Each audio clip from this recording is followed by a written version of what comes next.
And we start off with what might be the latest FOMO trade to grip the markets. Bitcoin surging as much as 12% today, hitting the 64,000 mark at its highs. It is now at its best level in more than 2 years, just off its all-time high. The recent rally prompting a rush of retail trader activity into the space. Crypto platform Coinbase reporting trouble handling the volume, with some users reporting $0 balances in their accounts. CEO Brian Armstrong responding to the issues on X, saying, "We are dealing with a large, in all caps, large surge of traffic. Apologies for any issues you encounter. The team is working to remediate." So is a fear of missing out, FOMO, on the Bitcoin boom, setting traders up for pain? Or can this rally keep riding higher? Guy. Well, BK, who's with us in a few minutes, he'll explain what's going on. One of the things I think is going on, a lot of this, I think, has to do with what's going on with the inflation readings. You know, there's this concern, I think, that maybe inflation's a bigger problem than the market anticipates, which means maybe the Fed's not going to be as dovish as everybody anticipates, which means maybe Bitcoin is the play here. You know, I've always thought Bitcoin is a play against central bankers, specifically our Federal Reserve. And if the Federal Reserve's in a bit of a pickle here, it makes a lot of sense to me that Bitcoin is going higher. How do you view Bitcoin as it relates to the markets? Yeah, I don't think there's actually that much unique to Bitcoin right now relative to other speculative assets. I mean, pick your poison. Whether you look at the micro caps or any other speculative index, they're all moving up and down over the past few years with speculation. You look at the financial conditions index, it's moving higher just as Bitcoin's moving higher. I don't think that's all a coincidence. Karen. So I think there's a few things going on. This fear, FOMO in anything, right? That seems to be prevalent everywhere.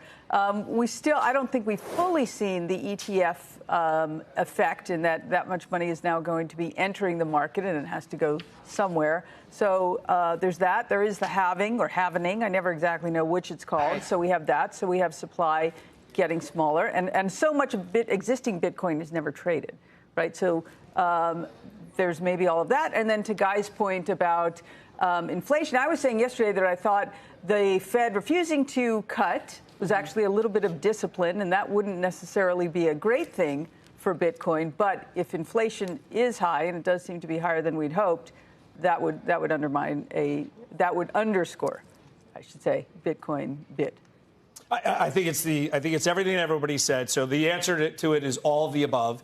But when you think about it, why would it be the halvening? Like I struggle with that too. That sounds like an HBO as opposed to thing. the halving. Yeah, it's got to be the halving. Okay. So it's got to be ETF because people or institutions, I should say, don't get clearance to buy an ETF the first day.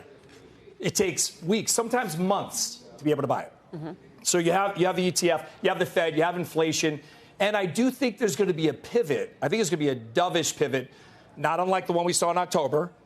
That's going to be a tailwind for Bitcoin. Yeah. You think the Fed's going to be a dovish pivot? Yeah, I still believe that they have a vested interest in acting a lot more hawkish than they are, truly. It always has the same thing. You hear from a Fed representative, they're hawkish. You see what they do, it becomes dovish. We have seen the flows come in very strong and continue to come in even after the approval of the ETFs. And to your point in terms of the delay, I mean, if you're sitting on an investment committee at a pension fund or whatever it is, you wait for your meeting, you have that meeting, you deliver it, you take a vote, et cetera.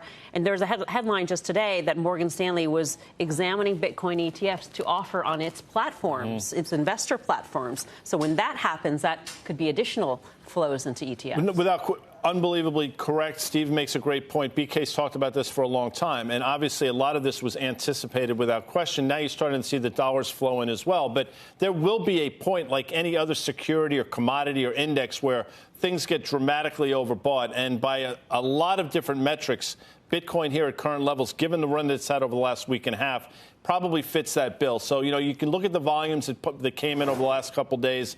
Huge volumes on these types of spikes typically leads to some exhaustion. I'm not calling it top in Bitcoin, but a pullback from these levels makes a lot of sense. Well, if you think that the all-time high is within sights at this point, we hit it actually in today's session.